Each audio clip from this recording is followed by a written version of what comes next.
amwe mu makuru arimo avuga mu bijyanye n'ubuzima ni COVID-19. Umuryango w'abibumbye wita ku buzima OMS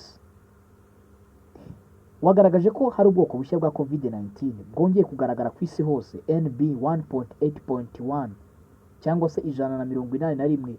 Ubu bwoko bushya bwa COVID-19 bwa mbere bwagaragaye mu bihugu nk'Ubushinwa.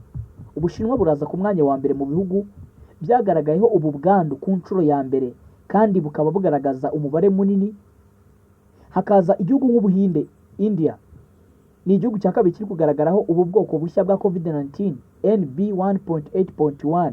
Tukagira igihugu nka Singapore nacyo kiri kuza hafi aho mu bihugu bifite ubwandu buri hejuru, Taiwan na Hong Kong.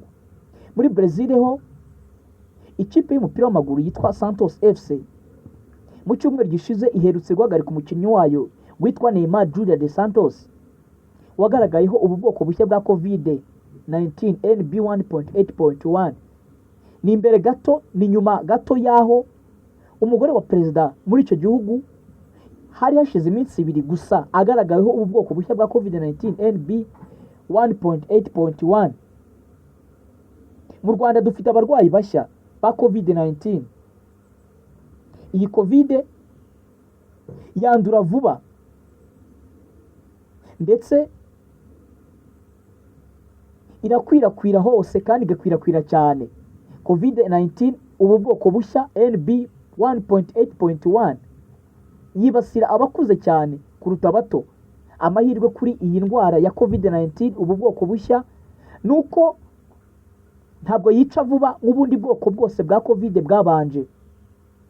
Kwandura kwayo birihuta ndetse abantu benshi bashobora kwandura mu gihe gito, ariko amahirwe menshi nuko badashobora gupfa mu gihe gito.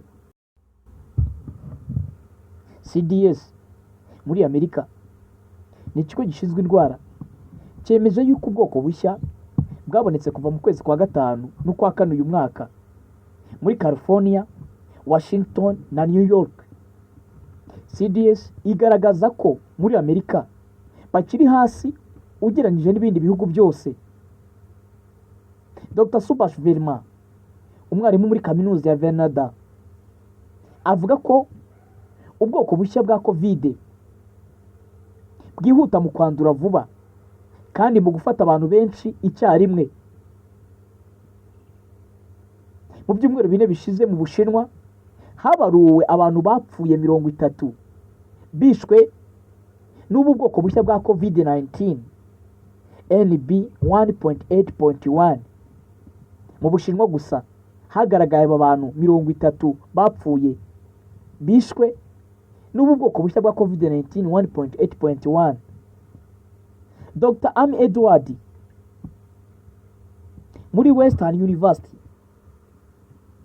avuga yuko ubu bwoko bushya bwa COVID NB 1.8.1 ari ubwo kwirindwa kandi ubwo gufatirwa ingamba vuba, kuko hari amahirwe menshi yuko bwakwirindwa ugereranyije n'ubwoko bwa mbere cyangwa se ubundi bwoko bwose bwabaye bwa COVID-19 NB 1.8.1. N'ubwoko bushya bwa COVID ariko bushobora kwirindwa kandi bagafatirwa ingamba.